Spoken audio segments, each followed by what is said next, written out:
सुंदरवन के जंगल में राजू चिड़िया रहा करती थी। राजू चिड़िया अपने बेटे बंटी कबूतर के लिए एक चिड़िया ढूंढ रही थी। उसको एक खूबसूरत चिड़िया चाहिए थी। एक दिन की बात है, राजू चिड़िया कपड़े वाले की दुकान पर जाती है। अरे अरे, ये सब रंग तो मुझे अच्छा ही नहीं लग रहा है। जल्दी मेरे बेटे की शादी होने वाली है, मुझे कुछ अच्छे रंग वाले कपड़े दिखाओ। सारे रंग देखो कितने प्यारे हैं। ये देखो गुलाबी साड़ी कितनी प्यारी है, नई दुल्हन को खूब जचेगा। वो भी खुले रंग की है ना? हाँ, पर इतनी भी नहीं है ना माँ? ये रंग तो उस पर कितना भी नहीं जचेगा। मेरे हिसाब से तो कोई दूसरा वाला रंग देख लो। हाँ हाँ, तुम्हें तो सही कह रही है। तो कोई दूसरा वाला रंग देख ले, उस पर तो कौन सा रंग ही नहीं जचने वाला। अरे अरे टोनी, मैं तो उसको आज भी फोन कर दूंगी कि थोड़ा क्रीम लगाया करे ताकि उसका भी रंग थोड़ा खिल जाए। हाँ हाँ मम्मा, तुम सही कह रही हो। हमारे घर में रिश्तेदार आएंगे तो उनको क्या लगेगा कि हमारी बहू कैसी है, फीकी फीकी। मैं तो कहती हूँ कि उनको कह दीजिए कि अपने रंग पर थोड़ा ध्यान लगाएं। अरे मैं तो कहती हूँ कि मैं आज भी उनको फोन कर कर कह दूंगी कि थोड़ा अपने सेहत पर ध्यान लगाएं। अरे हम लोग क्या करें तब तक? क्या हम लोग उसके चेहरे के खिलने तक इंतजार करें? हाँ, इंतजार कर ले। मेरी बहू गोरी चिट्टी हो जाएगी तभी मैं तुझे बुलाऊंगी। राजू चिड़िया ने अपने बेटे बंटी कबूतर के लिए पिंकी चिड़िया को खुद पसंद किया था, लेकिन अब वह छोटी छोटी गलतियों पर उसे टोकना शुरू कर देती है। कभी कभी पिंकी चिड़िया को वह क्रीम लगाने के लिए कहती तो कभी कभी वह पाउडर लगाने के लिए कहती थी। पिंकी बेटा, और पिंकी बेटा, तुम्हारी सास का फोन है। आज फिर मिलन इसका बताने के लिए फोन किया होगा। तुम ना जवाब मत देना। तुम्हारे होने वाला ससुराल जो है, तुम्हें कुछ भी कहें तो सुन लेना। और क्या? ठीक है माँ। नमस्ते माँ जी। नमस्ते नमस्ते। कैसी हो पिंकी बेटा? तो ठीक हूँ मम्मी जी, पर आप कैसी हैं? मैं तो बिल्कुल गुलाब के फूल की तरह हूँ, जैसे मैं रोज होती हूँ। अच्छा, मैंने तुझको क्रीम दी थी, वो लगा रही हो ना? और वो गुलाब जल भी? हाँ हाँ मम्मी जी, मैं सब कुछ लगा रही हूँ। और हाँ, बंद मत कर देना लगाना, तुम्हारा रंग इससे खिल जाएगा।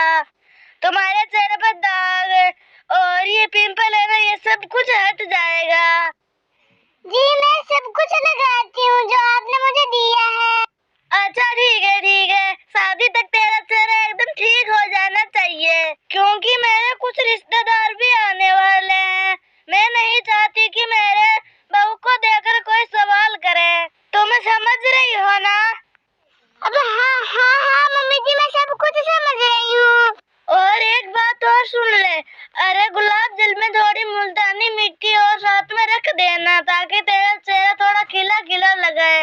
अरे वैसे भी तेरा चेहरा डरावना डरावना लगता है। जी जी ठीक है, ध्यान रखना अपने और अपने चेहरे का। राजू चिड़िया पिंकी चिड़िया पर चेहरा पकड़कर दबाव डाल रही थी, लेकिन अब उसने एक और चीज पकड़ ली थी। वो थी पतली चिड़िया। उसने ये जाते हुए कहा था कि उसको पतली चिड़िया चाहिए।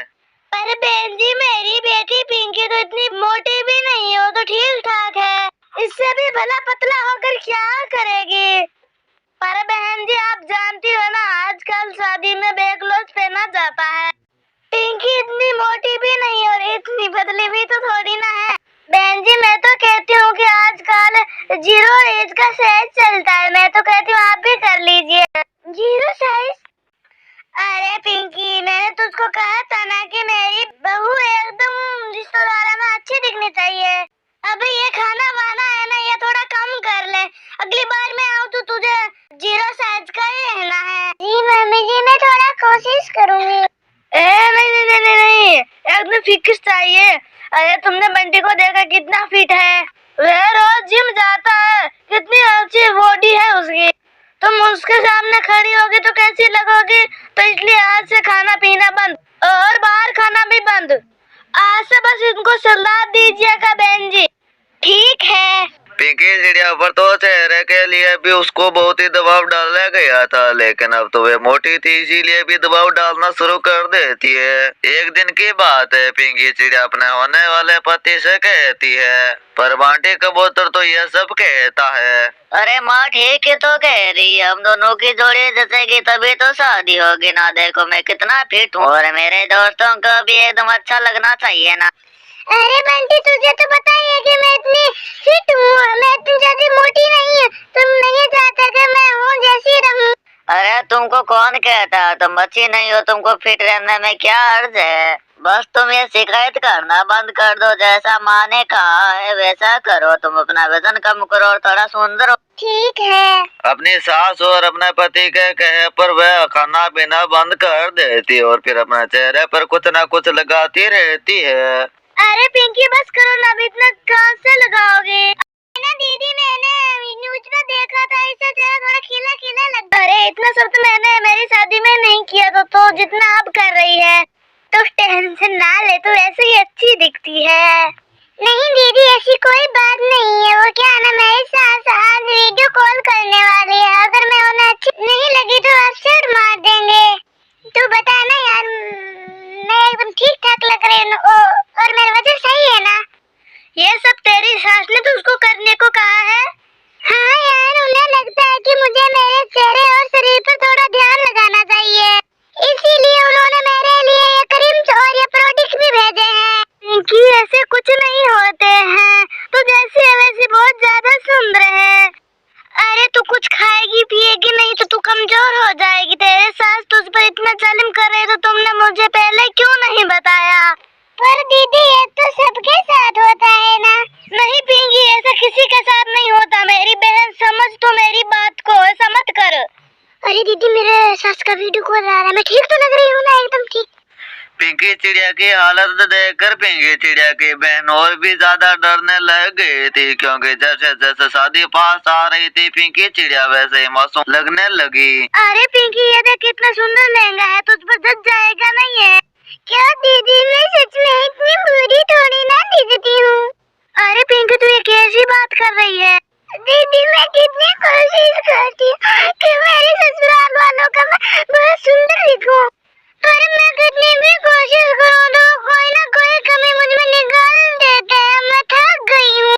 अरे पिंकी यार तू कुछ नहीं करेगी अब, बस अब बहुत हो गया। अब पिंकी चिड़िया की बहन को बहुत ही गुस्सा आने लग जाता है और फिर टूनटूनी चिड़िया की जल्दी शादी होने वाली थी, तो टूनटूनी चिड़िया बहुत ही दुखी रहने लगी। पिंकी बेटा आज तेरी गलती है, तो इतनी गुस्सा क्यों है?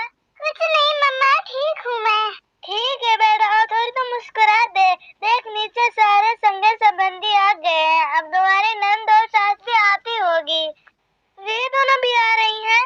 पिंकी चिड़िया को माँ पिंकी चिड़िया को नीचे लेकर आ जाती है, जहाँ पर सभी चिड़िया हल्दी लगाने के लिए बैठी हुई थी।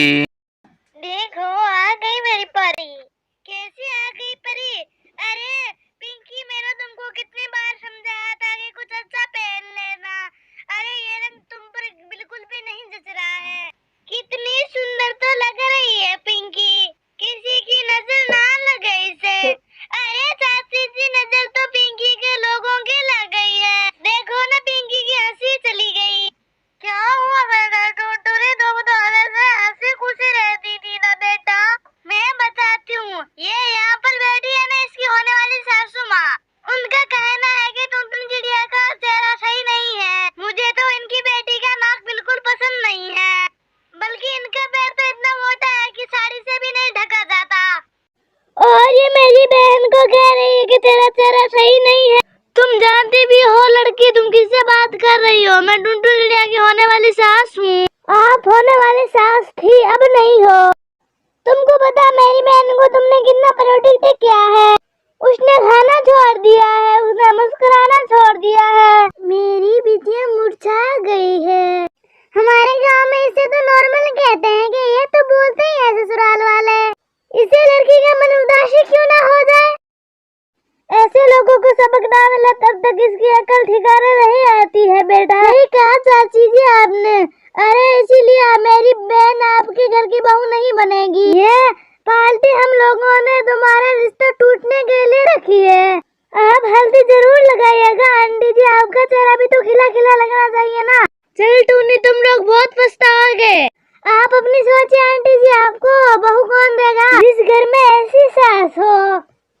और वे सभी खुशी खुशी रहने लग जाते हैं।